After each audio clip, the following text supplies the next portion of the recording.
Alright, folks. I'm definitely feeling a lot better now. I'm not fully recovered just yet. My sore throat is pretty much completely gone, unless I talk a lot, like at work, and like this. And I do have to blow my nose every now and then, but the amount of times I have to blow my nose has definitely gone down. So yeah, I'm definitely feeling much better. Now, I know I promised that today I would talk about a bunch of shows, but what actually happened was, yesterday night, my friends came over again. And you already know the drill. Whenever my friends come, we probably will watch a movie. And that's exactly what happened last night. We watched a movie, and you know I gotta cover that. But, tell you what, if I have time after covering this movie, and you know, if Giratina doesn't shine, then I'll go over the episode of Daryl Dixon. Because, as of me playing this, the next episode is airing tomorrow. So, the last episode was a week ago.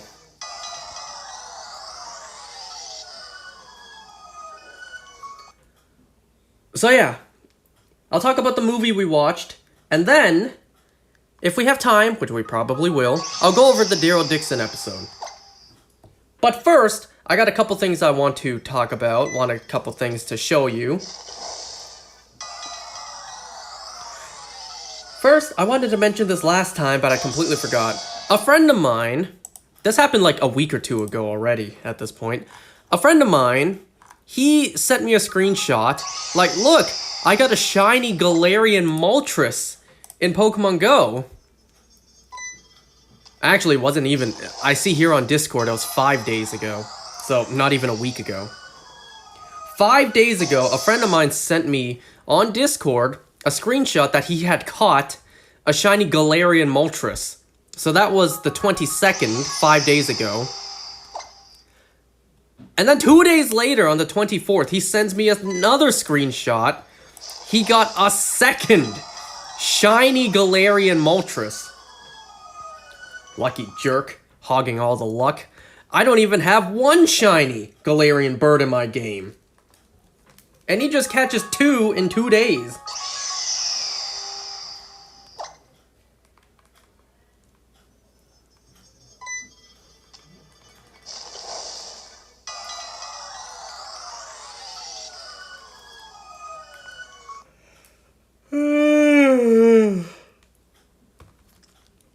Okay, so one thing that happened yesterday I want to show you guys. So, do you remember... Hold on.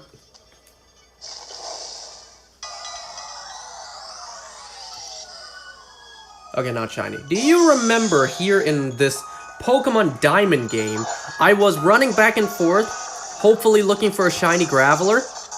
Well, I'm still on that. It's been months. I wish I would show you I got a shiny, but that's not the case. Instead, let me show you that in doing this, my freaking team got Pokerus. I know this is a pretty bum-ass team. This team kind of sucks, but it's the team I have, so deal with it. My team got Pokerus, going back and forth, just leveling up and shiny hunting. And also, my team was level 65, but it decided, you know what, I'm just going to be running back and forth until a shiny shows up. Let me just take down whatever I can in the meantime. And now it's level 78. By the way, this game, I still have not taken on the Elite Four and Cynthia yet. Not one time. I've just been running back and forth, just shiny hunting. But yeah, can you believe it? My team got Pokerus. And if you remember, recently, somewhat recently, earlier this year, I got Pokerus twice in Brilliant Diamond. I got it 2 times. Relatively close. I think I got Pokerus just days apart in Brilliant Diamond. When I think it was when I was shiny hunting Gardevoir. So I got Pokerus twice earlier this year, and then I got it again in this game.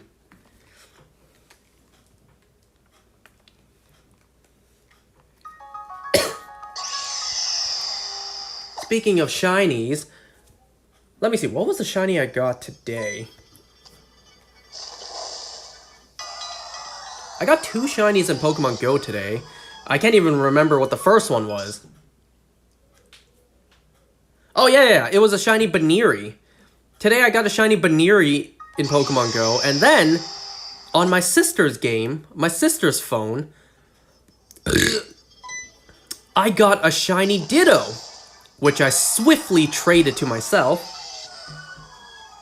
And you know, speaking of Pokemon Go, I think it was 2 days ago, because it wasn't last night when my friends came over. 2 days ago, I got, in Pokemon Go, the ultimate tank. I got a Dynamax Hundo Blissey. Wait, what?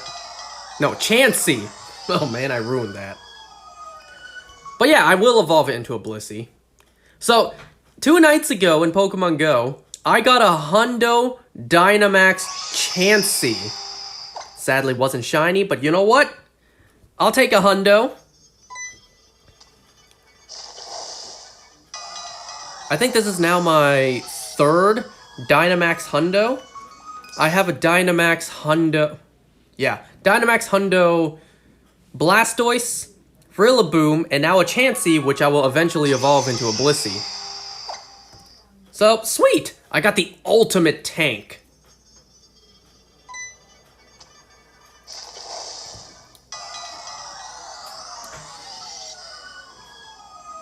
So, just before starting this tonight, before I did this, I opened my packs in TCG Pocket, and I pulled another Rainbow EX card.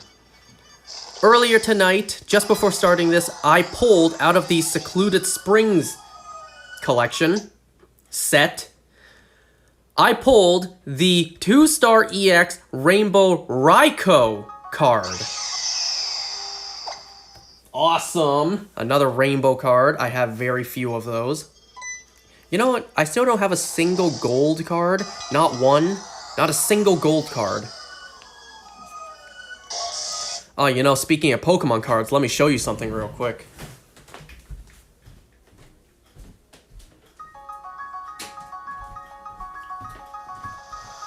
Mind the dirty screen. Give me a sec. So, yesterday, when my friends came over, I decided, you know what? I'm curious.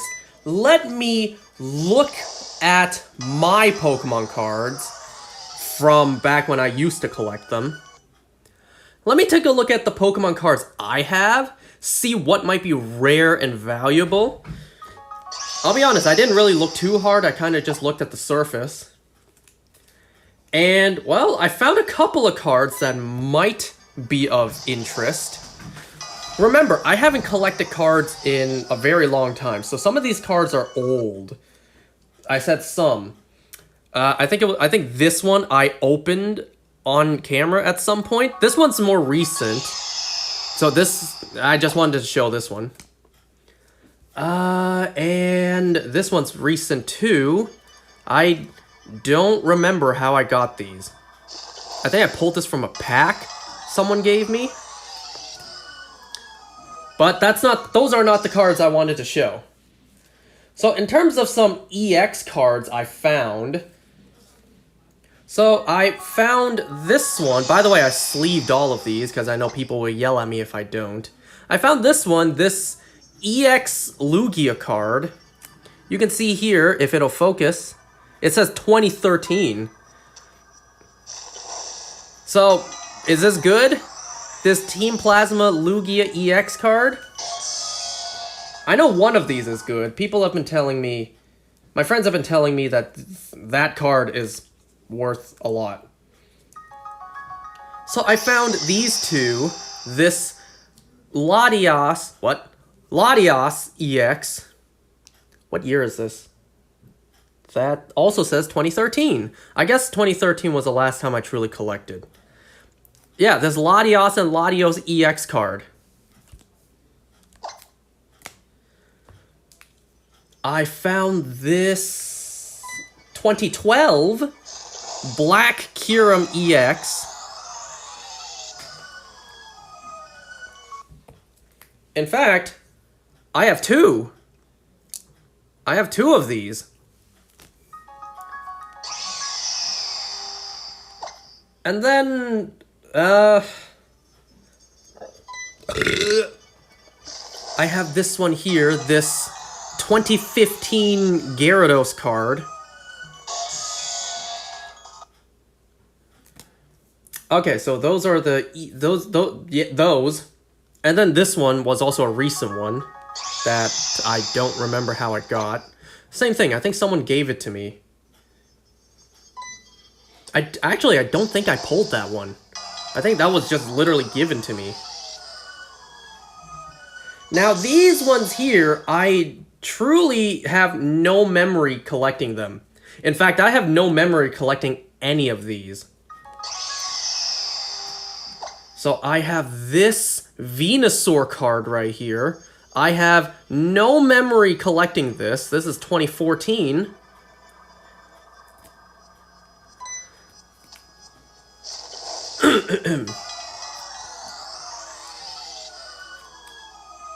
I have this Japanese Kyogre.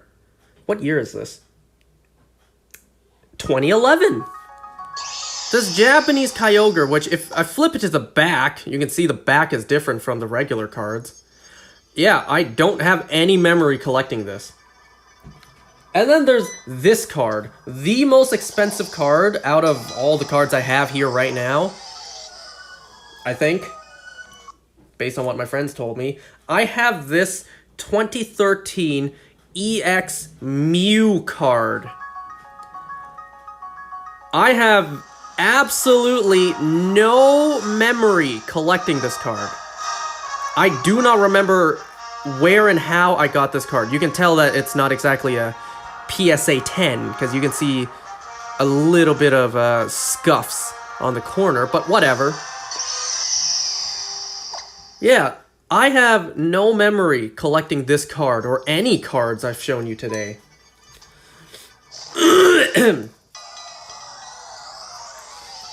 I don't know, I thought just for fun, let me dig up some of the old cards I have, just to see what might be considered valuable today. It's not like I'm going to sell them. And then, you know, I also found these. These aren't exactly as, creative. What? They're not as Here you go. I found this one. This one here, autographed by whoever this is. This is a 2011 card, and you can look at the back. World Championships 2013. How did I get this? How did I get this? I don't remember getting this.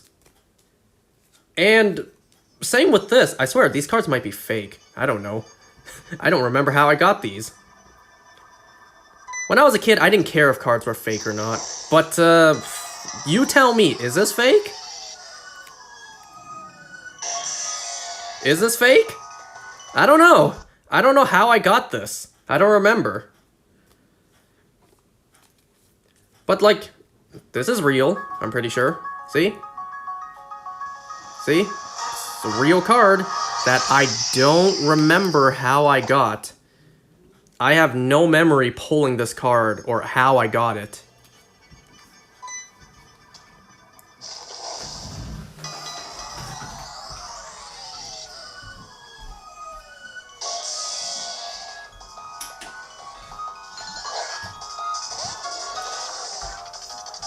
Ugh. Non-shiny Satan? You're right. So yeah, there's just a couple of cards I dug up and thought was cool to show off. If this is just the surface level, imagine how many other cards I have. This is why I stopped collecting Pokemon cards. I was just spending too much money. And for what? Cardboard? Nowadays, I waste my money on plastic figurines.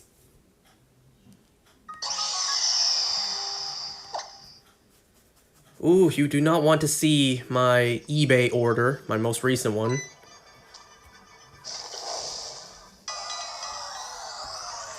It may or may not be one of the last remaining amiibos that I still do not own. But yeah, imagine how many other valuable Pokemon cards I have, but it's just buried somewhere because I just don't collect them anymore. And you know what? When I was growing up, we didn't have all of these cool Pokemon cards that kids have nowadays. No, this was the coolest that we had back then. These EX cards, these full arts. Nowadays, you have like Pokeball designs on the card itself, and if it's a Master Ball, it's even rarer. Nowadays, you have like, I don't even know what there is. It wouldn't surprise me if there was a Pokemon card that was the holographic, plays music, actually is like a video, like that Mermaid Man and Barnacle Boy card in SpongeBob that Patrick destroyed. It would not surprise me if Pokemon cards came in that anymore. What? If it came in that these days. Long story short, I don't collect Pokemon cards anymore. Just because I spent too much money on them. Now, the only times I do collect the cards is when McDonald's has them. You want to know what's funny? While I was digging up these cards, I found a couple of sealed, unopened, old McDonald's Pokemon toys that have the card inside. I actually can grab them and show you if I want. I would have to run to my basement and grab them.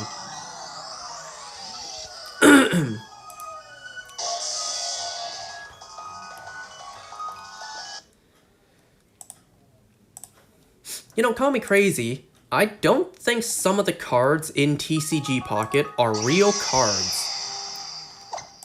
I was under the impression that all the cards there are actual real cards that you could buy.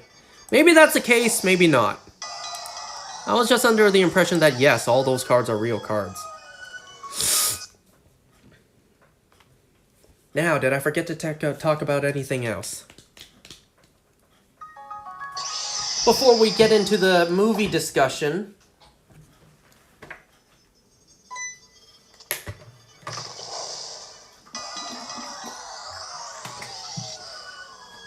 oh, right.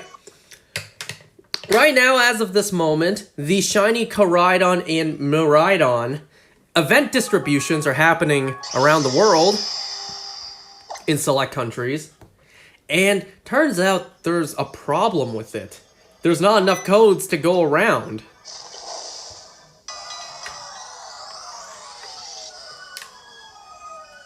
So, when the event started, I was thinking, you know what? I'll go when I have time. And then yesterday, my friends were coming over. I asked them, are any of you guys going to swing by the mall? If you do, can you help me go to EB Games and ask for codes, because they have it? A friend of mine went for me. You know, that saved me a trip. And he said by the time he got there, they ran out like an hour into the day and they're not getting more. It's like, what? And then I see online, that's the case everywhere. EB Games and GameStops, they don't have enough codes. It's like, what the fuck? You know, I remember... God, it's actually been this long. I remember 10 years ago. I think it was... Yeah, it has been. I remember 10 years ago, during Omega Ruby and Alpha Sapphire, there was the... It was that, right? Because I remember, yeah. There were the mythical giveaways. EB Games at the time had Arceus codes, and they had more than enough. I kind of figured that would still be the case, where they have more than enough codes. But no, for some reason this time, they don't even have enough to last one day.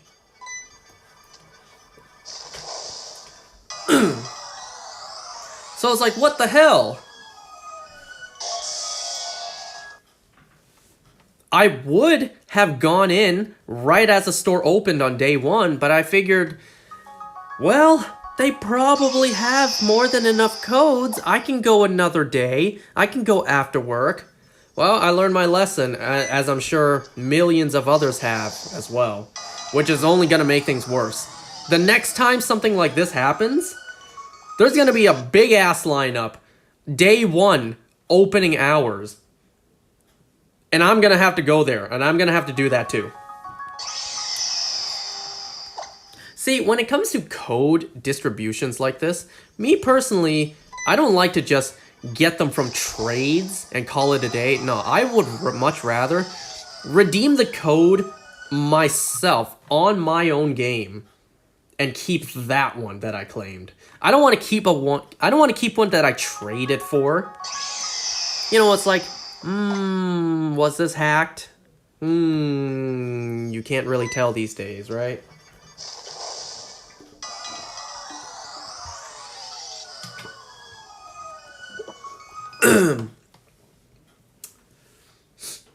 But yeah.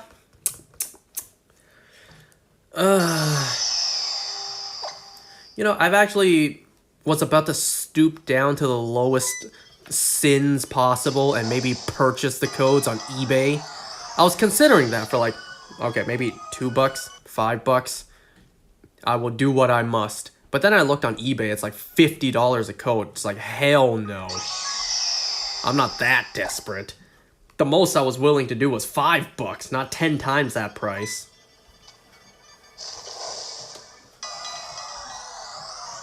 And will the Pokemon Company compensate? Probably not.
Alright, let's talk about the movie that we watched. Yesterday night, my friends came over again. And we watched a movie that honestly was on my radar for a while now, but I just never bothered to actually watch it. Let me look, actually. When did this film come out? I know it came out earlier this year, but when?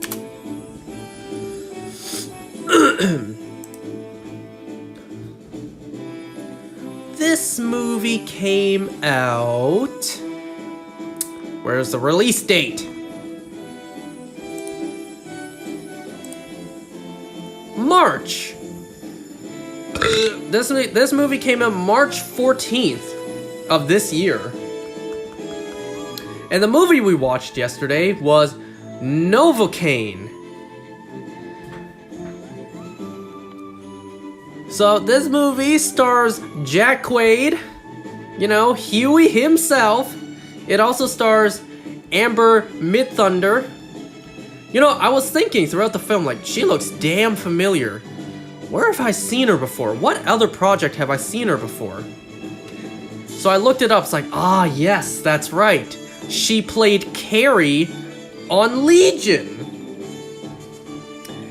And, you know, Jack Quaid, he looks vaguely familiar. I just can't put my finger on where I've seen him before.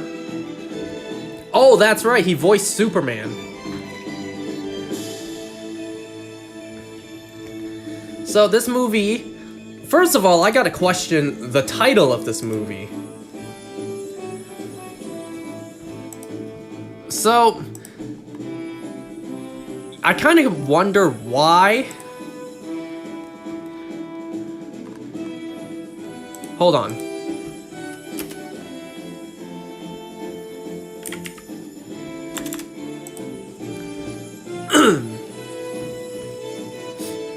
Okay, I see here. Novocaine without the E, right? Is it with an E? I don't know. I see here procaine hydrochloride. Novocaine is a brand name for a local anesthetic drug procaine, which numbs specific areas of the body by locking nerve pain signals. Okay, I guess that kind of explains why the movie is even called Novocaine. Because, well, before I read it just now, I was kind of wondering, why the hell is this movie even called this? Because watching the movie, I was wondering this. And in my eyes, they wrote in a pretty stupid reason to even name the movie Novocaine. Oops. I was thinking, wouldn't it have been better just to name the movie after the main character? So, Nathan Kane? Kind of like just naming the movie John Wick. Why didn't they just name this movie Nathan Kane? You know, the name of the main character. Well, I guess that kind of makes sense. They had this line in the film to try to explain why the name of the movie is what it is. Nathan's childhood bullies would nickname him Would nickname him Novocaine because of his disability, and yeah, that's pretty much it. There was actually no explanation where the nickname came from, what inspired it. Anyways. So what is Novocaine about? We open up with our main character, Huey Campbell's, Nathan Kane, goes by Nate for short. And we see him opening up. I actually don't know what the name of the song is as it plays, as it opens up the film. But I will say, every time I hear this song, I hear the Wadean version from The Dictator. I can't hear the English version of this song anymore. And that's been the case for what, 13 years? Okay, so we open up with our main character, Nathan Kane. He's getting out of bed, getting ready for work. There's a whole lot of restrictions or boundaries prepared for him that he has to follow. We see he showers and he has to stop the handle at a certain spot for a particular temperature. We see that he needs to blend up his food and drink. We see that he's not particularly smiling or happy during his opening sequence. And then we also see that when he drives to work, he stops the car relatively far from the car in front of him as to not even risk a collision. So we see that Nate, he works at a bank. And he's actually the assistant bank manager. There's this coworker of his that he, is interested in. Her name is Sherry. So to start off, he has this scene with a client of the bank's, this guy named Earl, who it seems like sadly his wife passed away after 50 years of marriage. And then, because he can't make his payments, the bank has no choice but to foreclose. But Nate, out of the goodness of his heart, is like, you know what? I can hold this off until after the holidays, and by then, your wife's something will cash out, and then you can at least keep the house. Something lingo I don't understand. But Earl greatly appreciated that. So Nate, in the lounge area for the bank for the employees, Sherry sneaks up on him while Nate is pouring himself some hot coffee, and that jump scare made the coffee spill on his hand and burn him. Well, Sherry feels really bad, She's like, am I fired? I've only been working here 4 months. So as an apology, she offers to take him out for food. So they go to this diner. Sherry orders cherry pie, while Nate, he just orders a milkshake. Well, after pushing Nate to try the pie, like, oh my god, this pie is so good. You should try it. Here, have a bite. No, come on, have a bite. Nate finally opens up and he's just like, I can't. I have a genetic disorder. Now, I'm not even gonna attempt to pronounce the name, but it basically affects his nervous system, and it causes him to not be able to feel pain. So no pain, no discomfort, and also no temperature. So that's why he can't have solid food, because he's afraid he'll bite his tongue off and bleed out.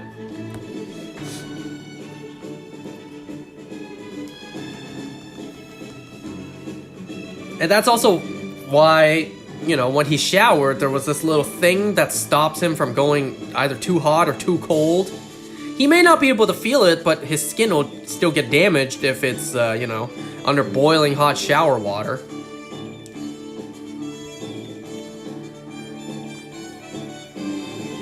So Sherry invites him out to like an art gallery, but you know, he's just like, oh, well, let's see if my schedule will allow it. And then his schedule is just gaming at home with some dude online.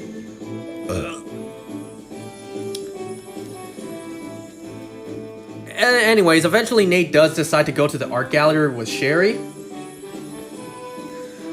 So the art gallery, Sherry reveals that she goes to therapy. She's part of a therapy group. And also, she's the one who painted all the pieces, so damn, girl's got talent. So they went to this restaurant bar place where Nate actually encounters one of his childhood bullies. You know how kids are, right? They learn that this one kid doesn't feel pain, so they just kick his ass, literally, all the time, and he won't even notice it. And that's where the nickname Novocaine came from. His childhood bullies nicknamed him Novocaine because of his inability to feel pain. How the hell did elementary school kids even know about this drug to nickname him this? I don't know. Well, Nate has to go somewhere because his watch has like a alarm every 3 hours. When Sherry asks about it, he's just like, oh, I need to set an alarm to go use the bathroom every 3 hours. Now, someone, like, I'm genuinely asking, if anyone out there actually has this genetic disorder, please let me know. I'm very curious, actually. If you're not able to feel pain, does that mean you can't feel the pressure of needing to use the bathroom? Is that true? Sure, if it's not just urinating, then, you know. Because you have to remember, it affects the nervous system, right? He's not able to feel stomach aches. He's not able to feel the need to diarrhea. And, well, even if it's not any of that, is he not able to feel the discomfort? I guess. The discomfort of just needing to go really badly? Or just needing to go, period? Like, with that condition, you would just sit down on the toilet for what, 10 minutes and just check if anything came out? You may not be able to feel the urge to go, but you can at least hold it, right? Like, you can control your, I think it's the sphincter muscle? Right? I don't know this stuff. I'm very curious. And besides, even if you don't feel the urge to go, don't you at least feel something coming out? Like, if you don't feel the pain of diarrhea, you at least feel something coming out, right? Like, you can feel logs sliding out. You should be able to feel that. That's not pain. I don't know. Someone please tell me. But yeah, poor guy. He needs to go use the bathroom every 3 hours on the dot. That can't be convenient. Anyway, so he comes back and he sees Sherry talking to one of Nate's bullies from childhood. It's like, oh man, does she belong in the streets? But no, she actually double-crossed everyone. Because she ordered a drink to have with the bully, and then it turns out she ordered the drink to be laced with ghost pepper extract, I think, something like that.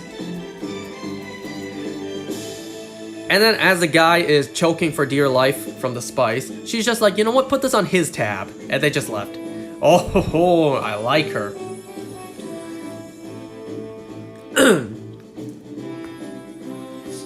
So, now they're going. It's basically like, so what do we do now? Are you gonna have me over at your place? It's like, yeah, you're having me over. Nate's just like, what? Fellas, my fellow guys out there, we never expect to get to that stage, do we? So, yeah, Nate takes her home, where Nate shows off his tats. First of all, Jack Quaid is jacked. He's that kind of like skinny, buff. He's like that thin, muscular, kind of like Grant Gustin. But you know, dude is still jacked. He's way more in shape than I am. That's a fact. So it turns out that when Nate was a teenager, he tattooed all over his body. But the tattoo's is not complete yet. It tells a story that's not complete yet.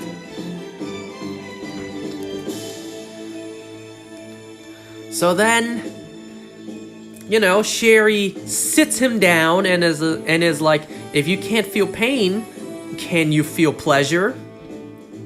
And then she shows off her scars, you know, which is why she's in group therapy. It's like, maybe we're just looking... Wait, what she said was, everyone has scars. Maybe we're all just looking for someone to share those scars with. And then, you know, they do the dirty deed, they do the mating dance. Now, let me tell you. Nobody's interested in my scars. And nobody ever will be. That's a fact. As sad as that is, as much as that hurts, that's a fact. You know, in the beginning of the movie, Nate was all sad because he was alone. He wakes up alone at home, sees that everyone is a couple. He even has salt and pepper shakers that are a couple. You know, Nate is all sad, and I'm just like, you know what? I feel you, brother. Me too, buddy. But then he wakes up after, you know, a nice, freaky, fun night. But Sherry's gone. It's like, is it a one-night stand? No, she left a note. Cherry pie. Kind of implying like she went back to the diner to get some more pie for him. Oh, right, I also forgot to mention. So Nate, in that diner, did indeed try a bite of that pie. He was very careful to chew. And it seems like this is, if not the first time in his life, the first time in a very long time he actually ate solid food.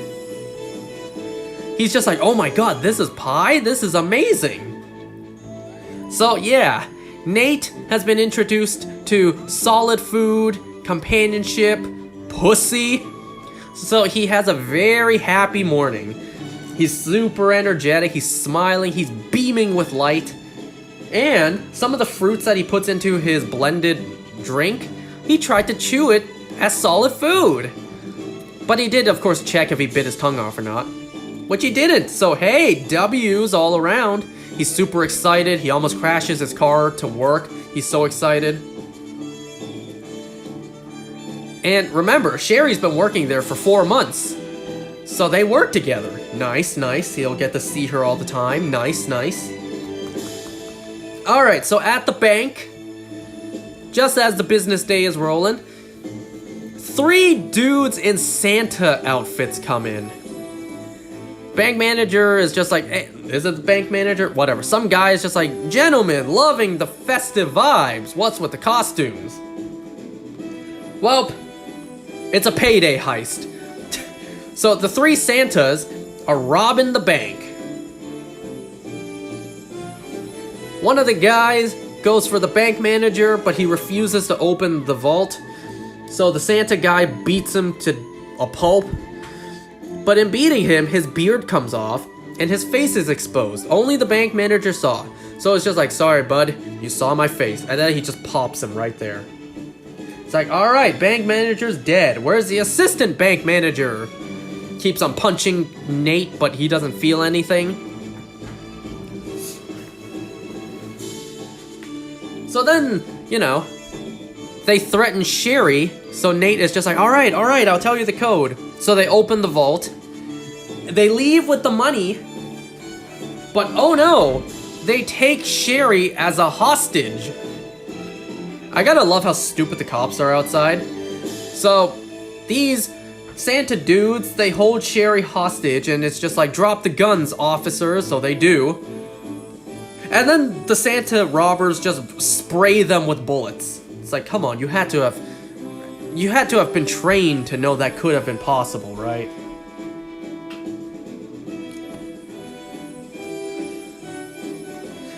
Alright, so the Santa dudes, they actually split up. It seems like they didn't have a designated driver. They take two cars. It kind of seems like they just stole the cars as they got away. They didn't have a car ready. Whatever. They take two cars. One of them still has Sherry as a hostage. So, oh no. The love in Nate's life has just been taken hostage. He needs to find a way to save her. So what he does is he goes out, looks around. He sees a cop is bleeding, so he tries to help him. Uses his belt as a tourniquet. And then he sees the cop's gun on the floor. Even the cop's like, don't. He's just like, I'm sorry, I'll return. I'll come back and return it. So Nate pretty stupidly picks up the gun, gets in the cop cruiser, and chases after them. And I'm kind of thinking, like, how does he know where they even are at this point, right? It's not like a GTA game where the culprit you're chasing is little dots on the map. No, they left a couple minutes ago, and they could have taken like a dozen turns at that time. Like, how do you even know where they are anymore? There's no guarantees they went in a straight line. So Nate in the police cruiser goes after the two robbers to try to save Sherry. But the car is split up, so Nate has a 50-50. You know, he doesn't know which car has Sherry in as the hostage. So Nate follows one of the cars, but it was the wrong choice. So he chases the car down this alleyway, so the dude gets out. He goes into a side door which leads to the kitchen of a restaurant. Nate follows, and then they have this crazy fight sequence where, you know, Nate doesn't feel any pain.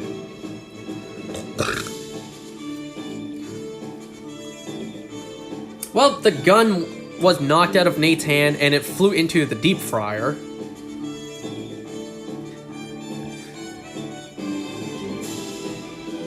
So, the fight goes on. It's pretty well choreographed, I'm not gonna lie.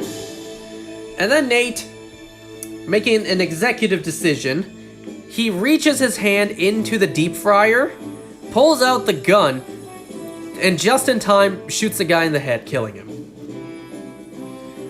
Now remember, Nate didn't feel any of that deep fried temperature. His hand is crispy now, but he doesn't feel any of the pain. What did he still feel, like resistance trying to open his hand? Like his hand is crispy and charred now. Surely it has to be pretty difficult to open and close your hand. So yeah, now he's screwed. The one person who has info on where Sherry is dead. So he looks at the body for information. He notices a tattoo. So he takes a picture of the tattoo, and then he calls up... Crisco was his name? Hold on.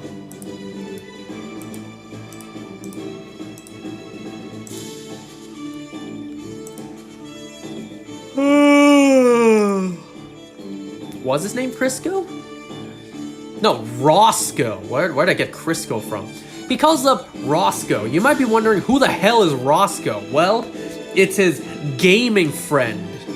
He takes a picture of the guy's tattoo, sends it to Roscoe, his gaming friend, and asks, "Can you help me look up people who could have possibly done this tattoo?" And then Roscoe actually does.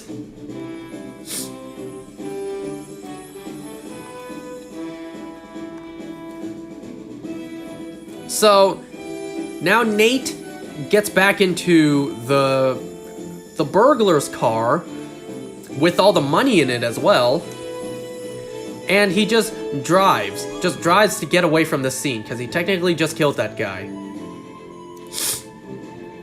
Back at the bank, the cops are showing up. The cops are investigating, and they actually believe Nate to be an accomplice, to be part of the hit. Because, you know, the assistant bank manager who knew the code to open it and ran with the burglars as they made their getaway. You know, stealing a cop car and a cop's gun. But, you know, so the cops are getting Nate's info. So, and then there's a scene where 2 of the 3 Santa Claus bank robbers, they are arguing like, "Hey, where's the third guy?" "We're not leaving him. He's my brother," says one of the bank robbers. So, that already is like, uh-oh. Nate just killed one of the bank robber's brothers. He's not gonna be happy when he finds that out. So then, the other guy, the other bank robber, his name is Simon.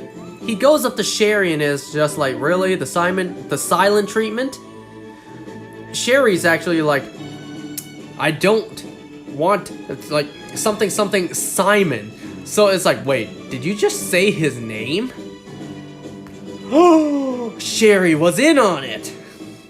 Sherry was part of it. It's revealed that Sherry is the sister to one of the bank robbers. She double-crossed everyone. She was in on it. So Sherry got a job at the bank, worked there for 4 months to get everyone's trust, feeding her brother and the fellow robbers information like, alright, this person is the bank manager, this person's the assistant bank manager. If one doesn't give you the code, the other will.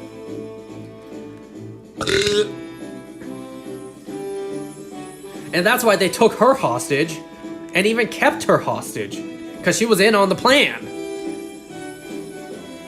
You know what this reminded me of? It reminded me of that Key and Peele sketch, How to Rob a Bank. You know, the master plan. Alright, here's how we're gonna rob the bank. We're gonna get a job there. We're gonna go in, day to day, do our tasks, and leave. Before we know it, they're gonna be just depositing the money into our accounts. 20, 30 years later, we're just gonna walk out with the money as if nothing happened. Motherfucker, that's called a job! So yeah, it's revealed that Sherry was in on it the whole time. Was it part of the plan to seduce Nate, the assistant bank manager? Probably not. Because it's like, well, seducing him kinda achieved nothing. Except maybe, you know, make him desperate enough to give up the code, seeing the chick he liked be in danger, I guess.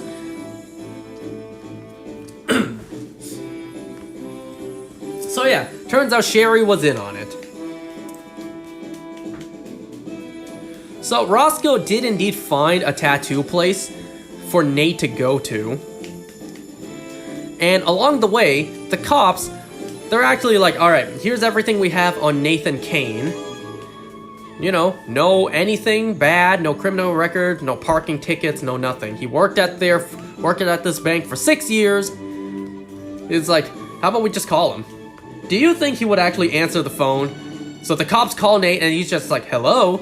Nate speaking. It's like he actually answered the phone. So, you know, the detectives are on the phone with Nate, and he's just like, oh my god, you think I'm part of this? No, I'm not part of this. I'm just trying to, you know, find Sherry. The detective lady, she's just like, who's Sherry? She's your girlfriend? It's like, not exactly. We haven't exactly put a proper label on it yet. It's like, alright, Nate, well, you're just making the job harder for the rest of us, so how about you just turn yourself in and let us do the rest?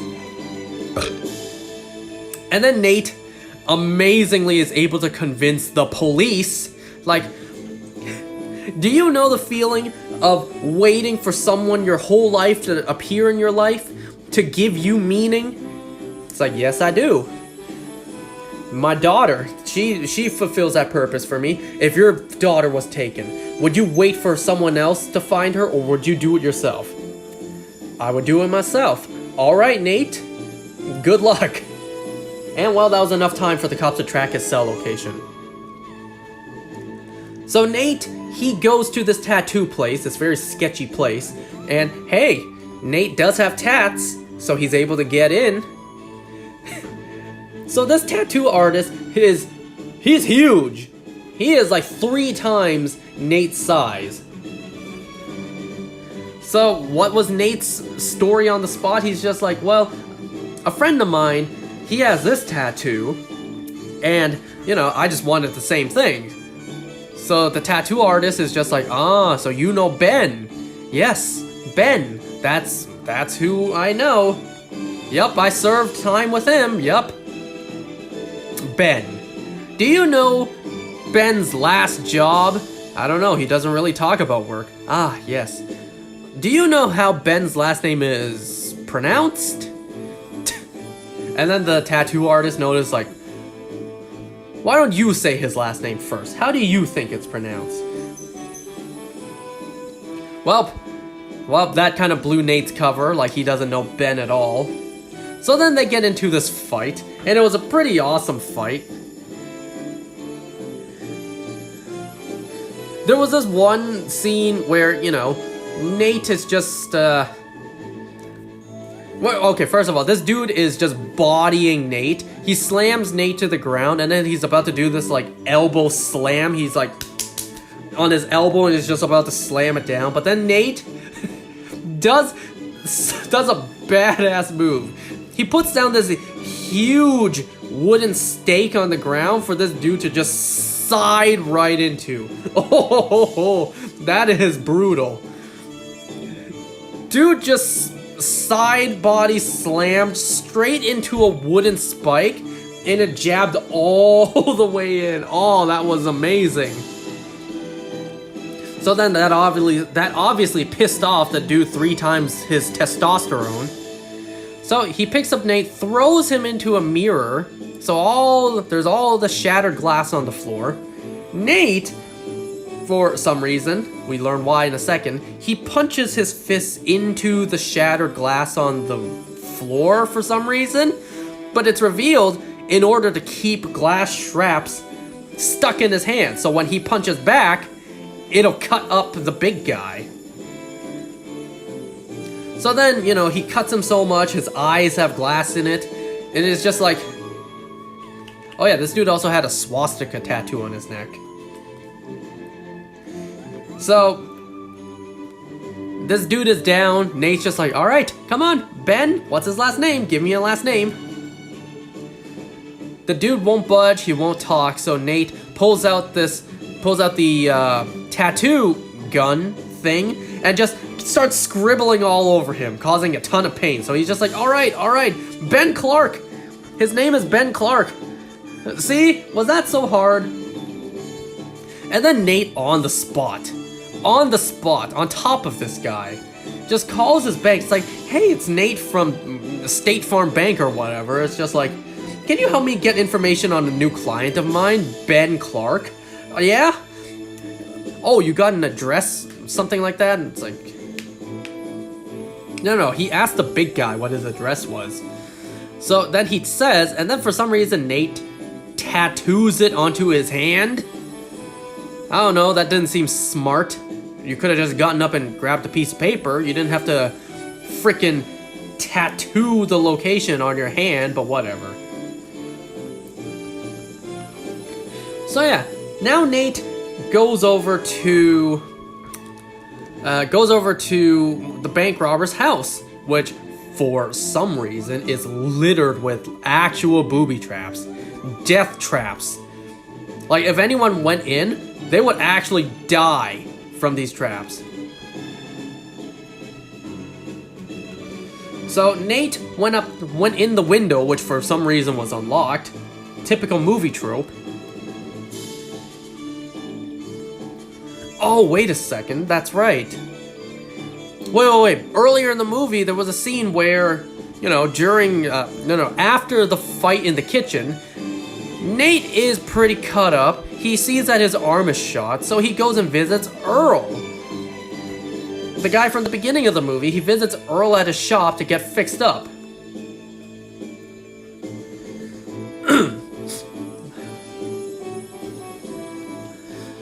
So Earl bandages up his deep-fried hand. Nate has a bullet in his arm, so what he does is he just grabs a box cutter, cuts open the wound, puts pliers in there to pull out the bullet, and, he's unscathed. He's unfazed by it. And then in the first aid, he's just like, is there an EpiPen in there? I'm not allergic, it's just a boost of adrenaline. So he stabs himself with an EpiPen to not faint from injuries and blood loss. And that's something we see him do, not once, but a handful of times in the movie.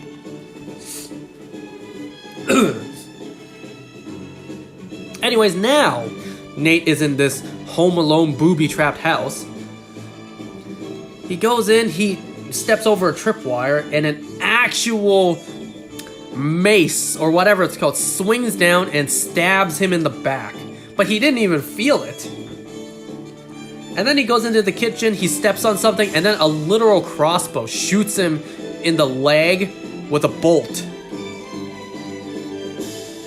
Alright, so he goes and visits the guy's room. He finds a jacket that has the business that he works at. It's like, alright, let's go. But then, uh-oh, another booby trap. Now he's hanging from the ceiling upside down. So he calls Roscoe. It's like, Roscoe, please, you're my only friend. Even though we've only been gaming online together and we've never met in person, you're my only friend. Please help me. Roscoe's just like, alright, I'll be there in 10 minutes if I subway there. Or whatever. So, Nate sets a timer on his watch for 10 minutes. But then, oh no, bad timing. The brother of the guy who died shows up back home. At first he thought it was his brother, but then he notices, hey, the traps are deployed. Who's here? Who's the intruder in my house? So he walks up and sees Nate hanging by his ankle, and he's just like, who are you? I'm just a thief. I just chose this house by random to thieve in. It's like, I can't believe you made that up on the spot. That's pretty good. I'm just a thief. I just happened to choose this house. I chose the wrong house, clearly. The robber's skeptical, of course. He's just like, you're a thief, and you just happened to choose this house. You don't look like a thief. You're wearing a suit and a tie. It's like, yeah, well, try to blend in, right? Huh, if you're a thief, why do you have the address tattooed on your hand? It's like, that's a very good question, and I can explain. Of course, bad timing is bad timing. The guy gets a call from the third guy, from Simon, and it's just like, hey man, just came on the radio that your brother's dead. Yeah, killed by some guy in a suit and a tie. So then, he's just like, obviously I'm gonna kill you. Nate outsmarts this guy, actually, uses reverse psychology, and is like, please do me a favor, just make it quick. Trying to kill time for Roscoe to show up. But Nate, he's just, the bank robber, he's just like, you know what? No, I'm not gonna do you the favor and make it quick. I'm gonna do it slowly and torture you, thus wasting time. So anyways, he has Nate tied up to a chair, about to cause him some excruciating pain. What he does is wiggle around the arrow bolt stuck in his leg. He's just like, oh, ow, that hurts so much. Stop, please stop, that hurts so badly. No, please, ah. Okay, let's change up the music. I think that's long enough. And then he does his, his favorite, which is pulling out the fingernails. He's just like, ow! No, stop! Aw, dang it, that hurt the most. So then this bank robber is just like, alright, I'm gonna cut out your eyeballs and I'm gonna have them in a jar in front of my display or whatever. He's just like, what? What? No, don't actually do that. No, stop. Like genuine fear. Just before the knife was about to hit the eyeball, he's just like, wait, before I, killed your brother, he said to tell you, he said to give you a message, I'm sorry. That actually worked. It's like, I tell my brother I'm sorry, that mom and dad loved us very much. He's just like, liar, we never met our father. And then he proceeds, but just as the knife was about to hit Nate's eye, Roscoe shows up. And when he takes off his motorcycle helmet, it's none other than the CEO of Sex himself. It's Jacob Batalon. He plays Roscoe. So the CEO of Sex himself, Nate was just like, Roscoe? But you said you were 6'5" and you look like Jason Momoa. Me too, buddy. I wish I could say that about myself. But anyways, this guy is not out of it yet, the bank robber. So he tries to kill Nate while Roscoe goes out and tries to find something to help. He finds bear mace somehow. Anyways, long story short, Nate is able to kill this guy by outsmarting the bank robber and using the arrow bolt stuck in his leg. So now Nate has killed 2 people. But oh no, the cops are here. So they come up with a plan. Roscoe was about to actually, just... So they swap clothes and Roscoe leaves. It's just like, surprise officers, I am not Nate Kane. It's like, who the hell are you? But Roscoe's just like, whoa, wait, officers, I can help you. I can tell you where he's going. So he reveals to the 2 cops that Nate is going to this location where, the third bank robber, or, one of the bank robbers worked at, and is probably where Sherry's being held hostage. So Nate shows up, holds the bank robber at hostage, like, let Sherry go. He's just, Simon's just like, who the hell are you? Oh my god, you're the guy from the bank, aren't you? This is the funniest thing that's ever happened to me. You came all this way for her. You don't get it, do you? She's my sister. She's in on it. She played you, man.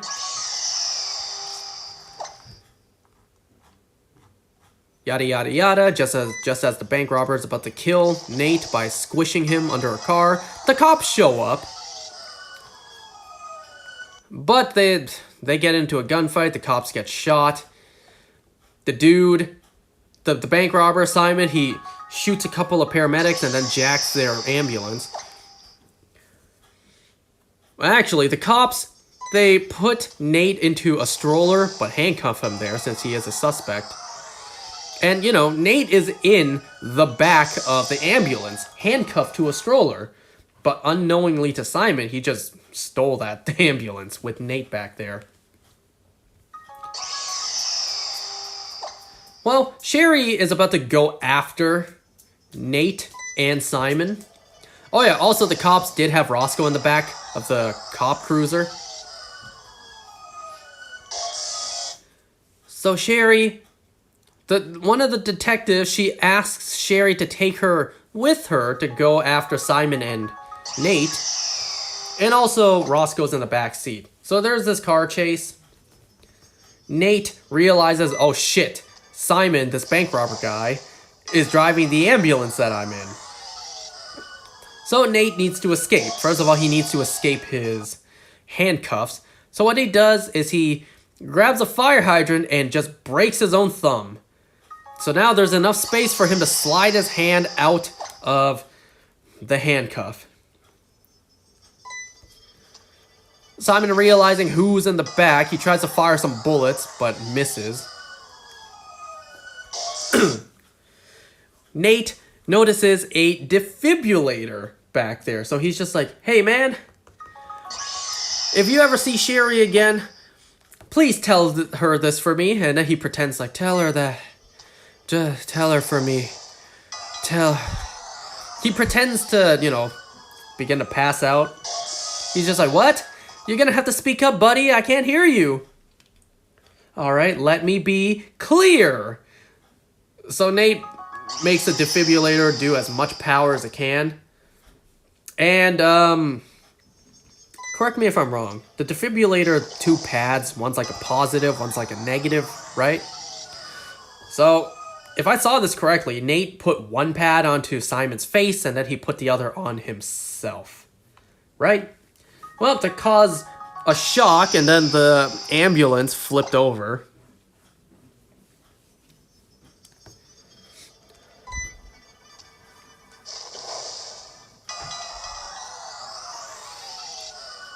Alright, Sherry showed up, but the detective isn't able to go because she's shot and bleeding. So, what a smart officer move. She gives her police gun to this lady, to Sherry, and it's just like, don't miss. So then, they tell Roscoe to drive her to the hospital. So, Sherry shows up, shooting Simon. At this point, this guy's taken 2 bullets and is just walking it off. Does this guy not feel pain as well? There's a fight going on. Simon is about to kill Sherry, but then Nate fights back. Simon breaks Nate's arm, like splits it in half. His bone is sticking out. Oh yeah, also Nate once again injected himself with more EpiPen. Because, you know, ambulance, it has that. So, using the adrenaline, Nate uses his exposed arm bone to stab Simon up the jaw, killing him. Well, Nate at this point is pretty beat up. His hand is deep fried, his bone is sticking out of his arm, he's been shot a couple of times. Yeah, Nate is pretty beat up. So, as he's on the floor, passing out, Sherry comes and comforts him. It's like, I'm here. I'm here with you now. And then Nate says, I love you. Oh, that's nice. Well, Nate passes out, and then he wakes up like a month after Christmas. He was in an induced coma. Roscoe was standing by his side. And the detective lady shows up, and it's just like, you're looking at 3 counts of manslaughter, breaking and entering, Grand Theft Auto. You're looking at, you know, maybe prison and life. So, oh. But then she's just like, but you're a white guy who works at a bank. You'll probably get like 6 months house arrest and like, what, 5 years parole or whatever? It's like, really? Really? Because he's a white guy who works at a bank, huh? You know, if the opposite was said, I don't think really anyone, sadly enough, I don't think anyone would buy it. Imagine if the roles were reversed. Imagine if a white cop said to a black guy, like, well, lucky for you, you're a black guy who works at a tattoo artist, a tattoo parlor. So instead of getting, you know, nearly life in prison for 3 counts of murder, Grand Theft Auto, breaking and entering, you'll just get 5 years of parole and 6 months house arrest. You want to know why? Because you're a black guy who works at a tattoo parlor. But nope. But for some reason, the other way is totally fine, saying that you're a white guy working at a bank. So that he gets off scot-free, right? That's the world we live in. So yeah, Nate gets off pretty scot-free. So we get a 1-year time jump where he's gaming with Roscoe again. And he's just like, sorry, Roscoe, I gotta go now. It's date night. It's like, what? You're leaving me for a date? So Nate visits Sherry in prison, brings her a slice of cherry pie, and even shows her his completed tattoo. And well, they need to wait, what, like 18 more months before they can fuck again? Oof, that's a pretty dry spell there, my mans. Hold on, Nate. Just, you know, you got alternatives that you can use to relieve some stress in the meantime. And well, there you go. Novocaine. Pretty good movie. Nothing woke about it. So that's an excellent plus right there. Just forward storytelling. Great choreographed scenes. Simple plot that had a lot to it. You know, a lot of gory bits as well.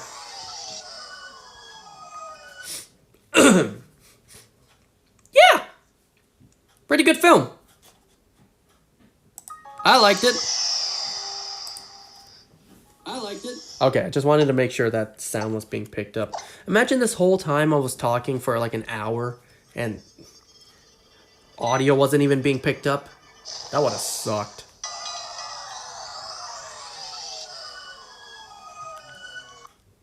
Okay, I'm gonna go blow my nose real quick, and then I'll be right back.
That's not shiny.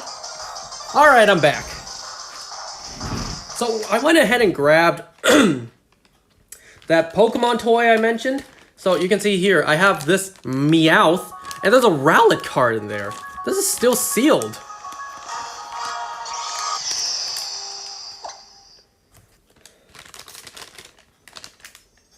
This here, you can see there's a Squirtle here for some reason. And then there's the Alola starters. 2018 McDonald's. This was 8 years ago. No, 7 years ago. 7 years ago.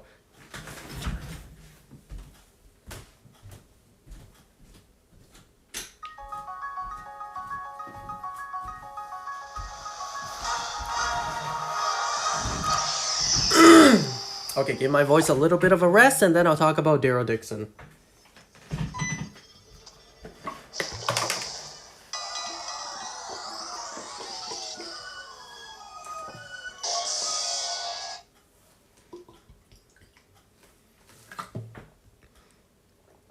Let me know what you thought about the movie Novocaine. I tell you what, Jack Quaid, he can act. And you know what? I feel like it would actually be really fun being an actor, making movies like this. Damn, I wish I was an actor. It looks so fun to make films like this. It does. It looks so fun.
So, you know, I was actually wondering, like, should I start this shiny hunt that I know will take a long time and that I've been putting off for a long time? And then I thought, you know what, probably not. Because if I start it now, I'll have to stop for Legend ZA. So that hunt is specifically a shiny unknown A in either Omega Ruby Alpha Sapphire or Brilliant Diamond Shining Pearl. No PLA. So my options are Oras, of which I do not even have the Mirage spot for yet, or BDSP, the super laggy, poorly functional, barely an excuse of a game. And I thought, yeah, maybe I shouldn't start this yet. Instead, I think I'll start another hunt that I wanted to do for a while. Not one, but two shiny Yanmas in Brilliant Diamond. For some reason, I thought it would be a Shining Pearl exclusive, but no, it's available in both games, just in the Great Marsh. I ain't doing that, I'm gonna breed for them. I don't want just one, I want two. One to evolve into a Yon Mega.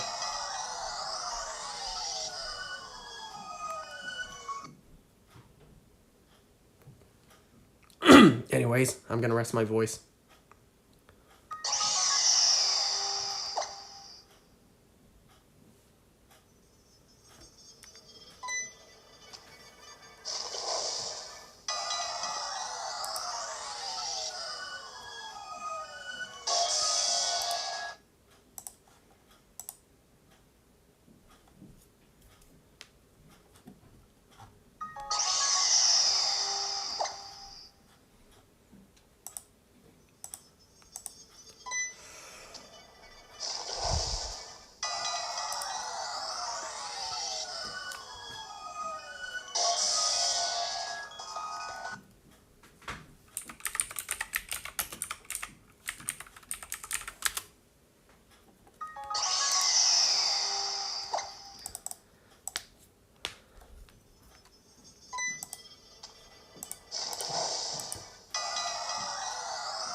Oh, that's right. There are lights for me to turn off. Give me a second.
Wow, this Giratina is taking a long time.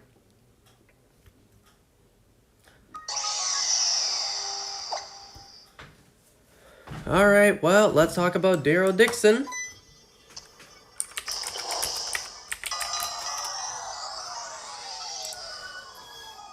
Let me see if I remember all the details, since the episode aired a week ago, and as of me playing this... Ooh, I didn't mute myself. Yeah, as of me playing this, the next episode airs tomorrow. So yeah, let me see if I remember everything that even happened in episode 3 of season 3.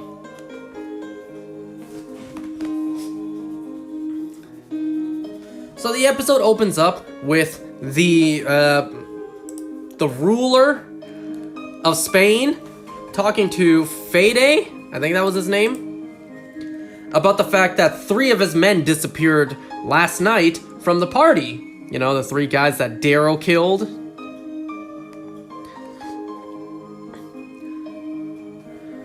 So, you know, they question their arrangement, their allegiance. But Fede is trying his best, like, I assure you. We respect you very much, and we really would like for this arrangement to continue, where we give you one of our daughters and you keep us giving us resources. So even they are able to piece together. Like, you know, those 3 guys, they found Roberto and Justine, you know, at the exact same time the Americans found them. So Fede is pretty much like, those Americans have to go.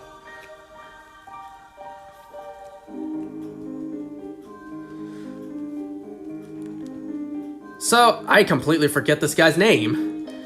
Roberto's father. I'm just gonna refer to him as Roberto's father. Daryl and Carol, they wake up at Roberto's house with his father. And Daryl is ready to go out and scavenge for things to fix the boat. He also asks Carol to gather anything you can for the trip back home, including that their solar panel. Anything will help. So he sees Roberto and Justine talking, smooching.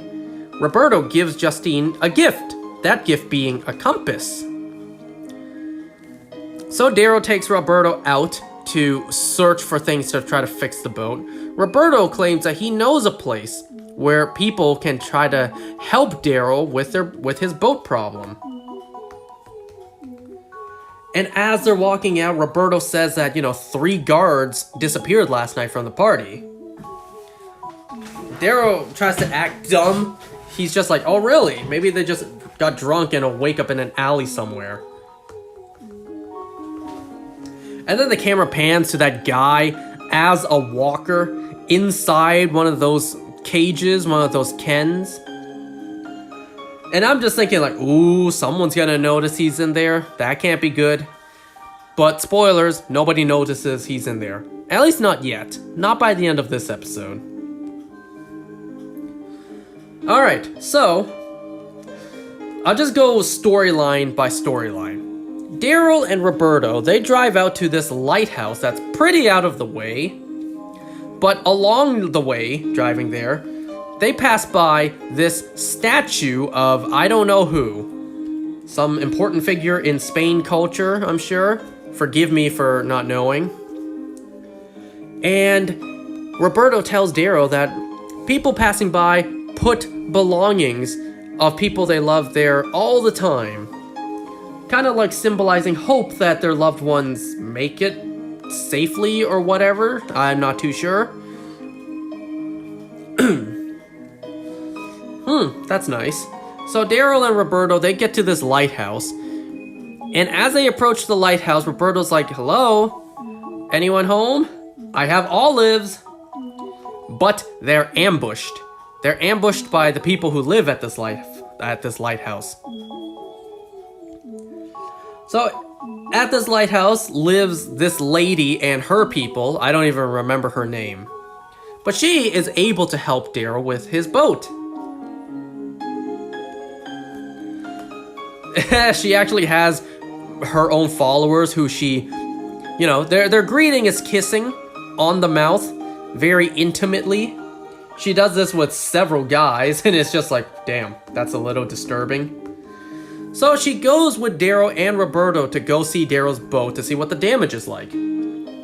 So they go up to the beach and check out the boat, which it's kind of impressive how far ashore that boat washed up.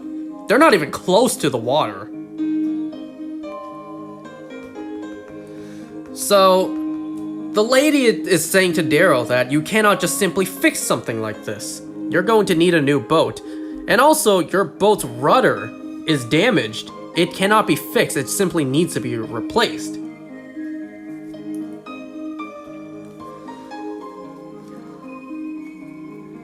So Roberto's just like, before we keep going, before I help you find something to help with your boat, I need to make clear what my demands are. Daryl's like, demands? What demands? Justine and I go on the boat with you. Or, I'm not helping you look for parts for your boat. Daryl's just like, well, I guess I'm looking alone. The lady's just like, you want my car?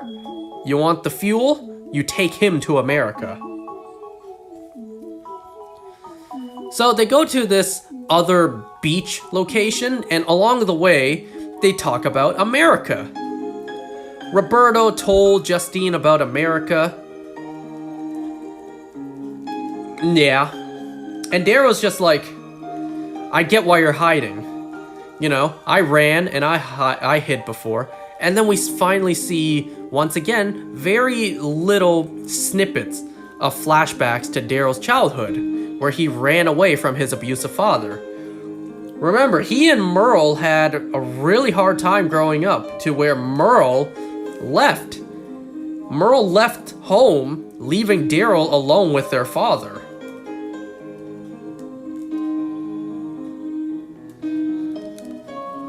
So they make it to this beach where a bunch of boats are washed up ashore, so they check each boat. But they notice one boat looks pretty promising, and it is somewhat out there in the water. So they need to get the rudder off of that boat, and then we get the shot underwater as if a shark was approaching them, but we know there ain't no damn sharks approaching them. Walkers start appearing out of the water. They just pop out, they really just pop out. It's not subtle, it's not slow, they immediately just pop out. So then Daryl's like, it's too dangerous, the water is too dangerous to be in. Leave the rudder, we'll look for another one. We'll look for a replacement elsewhere. On the beach, there are also walkers. So Daryl fights them off, but Roberto goes back for the rudder.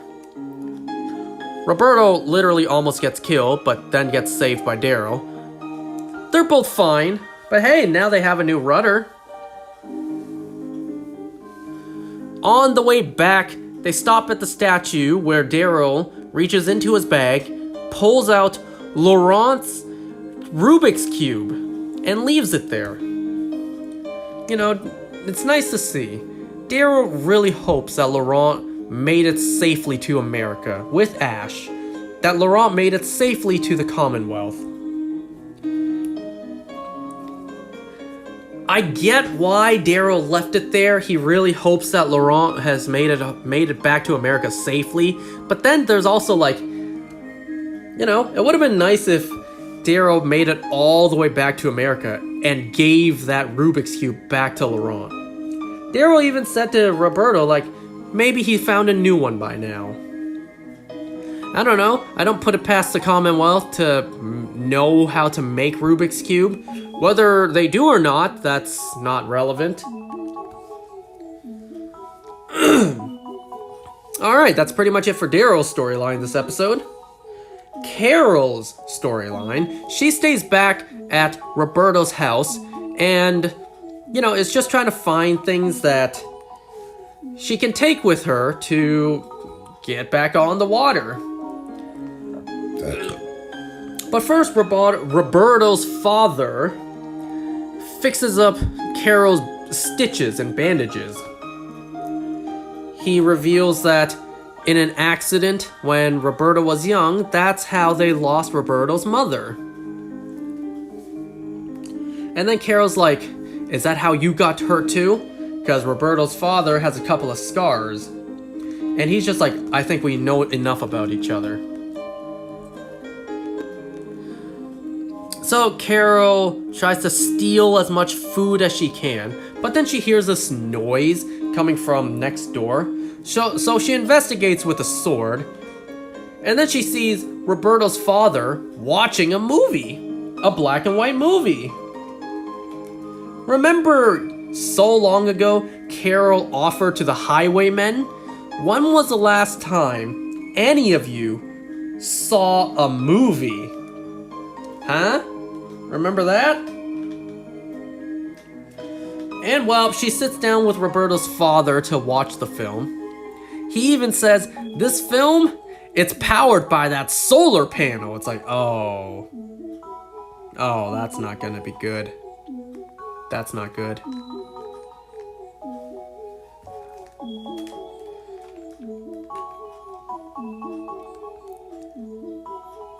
Well, they also have dinner together, and it almost seems like they're building some sort of love connection between these two.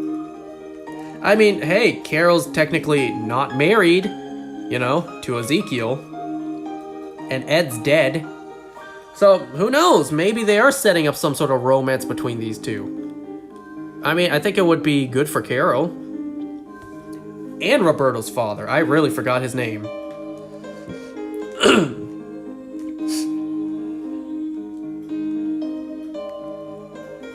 Where he reveals that he knows Carol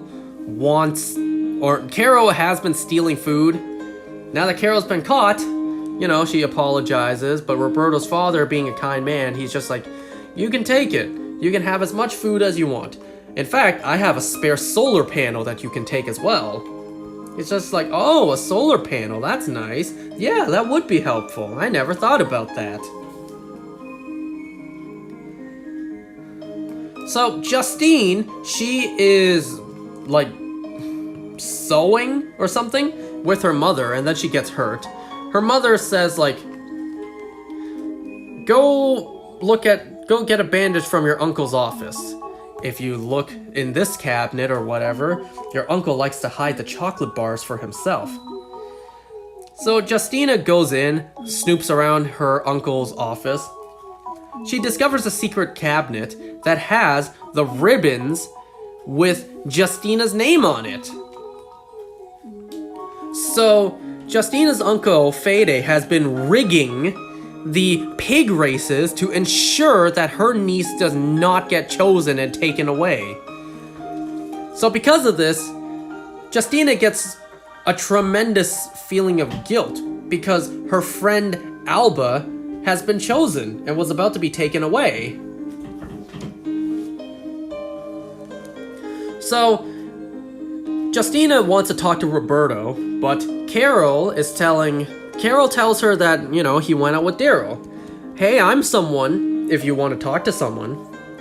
If you want to talk to someone, hey, I'm someone. I should phrase it that way. So they talk, and Justine shares, just how unfair it is that she gets to stay while her friend Alba is gonna be taken. She can't survive without her mother, and her mother can't survive with her.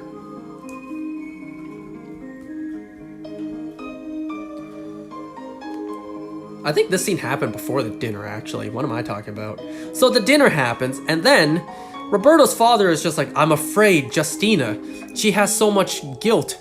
She might do something reckless. So it turns out that the night the daughter of the town is to be taken, it's no longer Alba. Justina has volunteered as tribute. And then, Fede is just with a heavy heart, like, Justina has volunteered herself. May God have mercy on her. And then she gets taken away. And I'm just thinking, God damn it, Justina, you absolute buffoon. Why would you do this?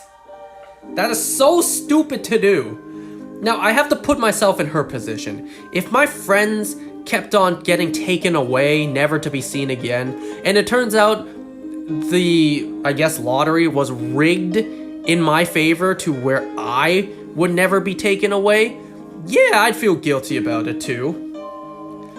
But then I have to think, if I have a lover, a partner there, who is waiting for me, like we want to spend our lives together, I certainly would not do something that stupid and volunteer myself to be taken away. Roberto even said himself that he told Justina about America. Now, I think that's it. I think he simply told her about America. I don't think he told her about his plans to convince Daryl to let them go with them to America. So I'm thinking Justina does not know Roberto wants them to go to America. So without that knowledge in mind, she volunteered herself to be taken away. Dumbass.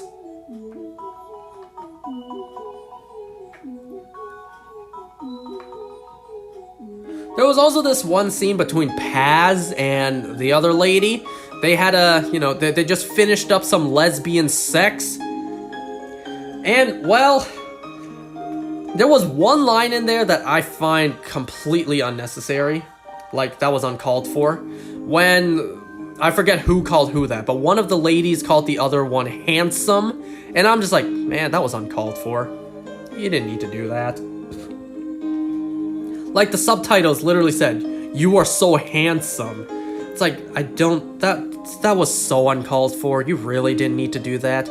I'm trying my best to give this show a pass for not being wokeified, but like, that handsome comment really is like, you know what? I'm very close to revoking my pass I gave you. Because remember, Walking Dead has been pretty clear of woke shit. We love our gay characters like Aaron and Tara, don't we? And that's because they didn't force feed us all the crap that comes with these kind of characters nowadays.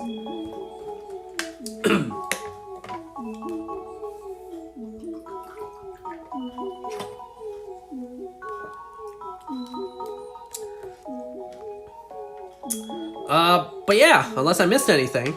Oh yeah, there was one scene where I forget the context. Carol was talking to someone, probably Roberto's dad, and she was just like, "I have a friend whose brother used to live somewhere," and it's like, was that a call to maybe Rick, his brother Jeffrey Grimes? Maybe. And that's not the only reference to a character. She even, like, when Roberto's dad was watching the movie, Carol was just like, "You remind me of Jerry, a friend of mine back home." Oh, that's nice. Remember Jerry? We haven't seen him in a while. I hope he and Nabila are doing okay, with the kids as well.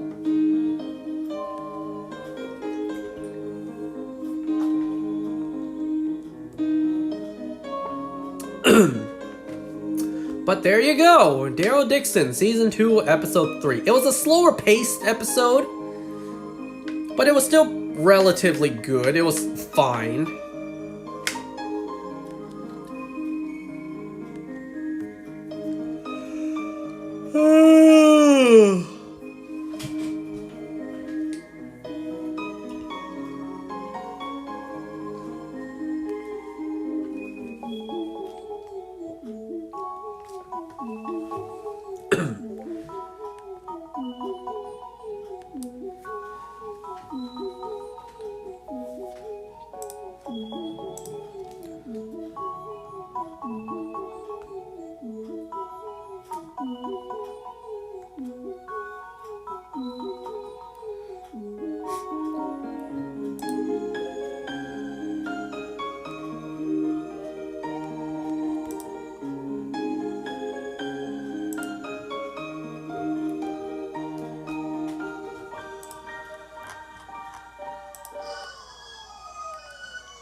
Well, that's all I'll talk about for today. So next time, for real, will be Daryl Dixon Season 3, Episode 4. Peacemaker Season 2, Episode 1.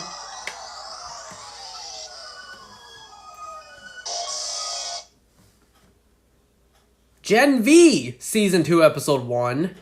And Marvel Zombies, Episode 1. There's a lot of stuff for me to remember. I blanked out on a lot of what I was about to say.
I got nothing else to do tonight. Well, actually, I didn't do the dishes yet.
Thanks, Oscar. Oh, did you hear that? I just went into Google Foods channel.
You know, this shiny charm Giratina is really kicking my ass.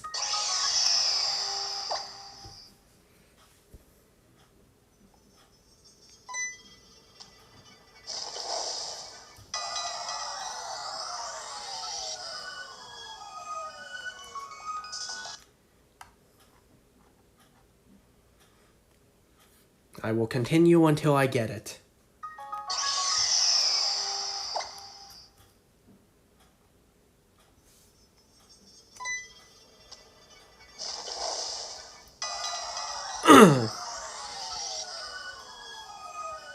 You know, a part of me thought, like, well, with how busy the schedule is going to be coming up, and I still want to get these shinies on camera, what if instead of just streaming them, I just simply record and post it? But then I thought, well, what difference would that make? You know? I'll still sit here and record for 2 hours, and I'll just post the footage, so what difference would that make?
When new record?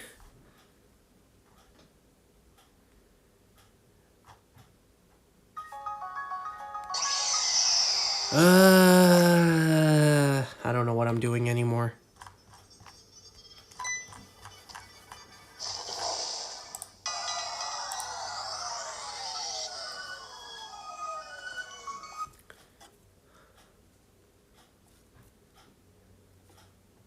I thought you were going to open Pokemon cards on stream. I tell you, folks, the temptation got to him. He ripped those boxes open with too much excitement. I think he even told me that there were bite marks on that box.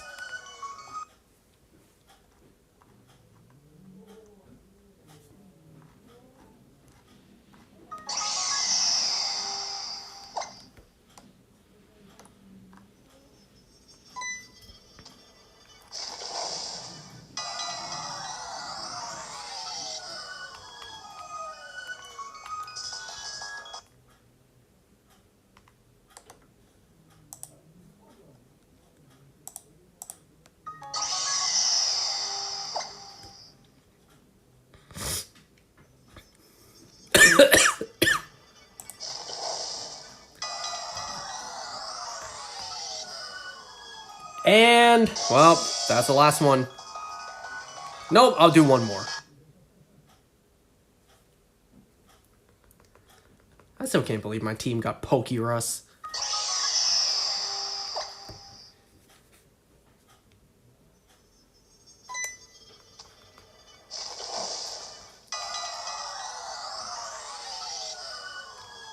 And no shiny tonight. Alright, goodbye.